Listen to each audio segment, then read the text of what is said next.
Police आयुक्त अमितेश कुमार यांनी नागपूर नासवलं. ते जिथे जातात तिथं क्राईम वाढतात.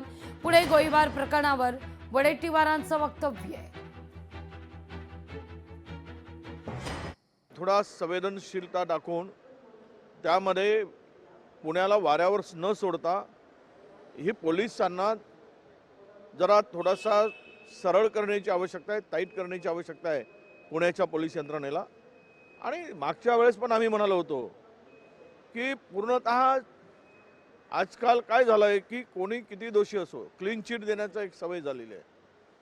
आणि त्यामुळं गुंडांना सत्ताधाऱ्यांचा ज्यावेळेस आश्रय असतो आणि त्यावेळेस पोलीससुद्धा हतबल असतात. आणि तोच प्रकार पुण्यात अलीकडे सुरू झालेला आहे. लोकशाही मराठी ऐका, पहा, जागरूक रहा.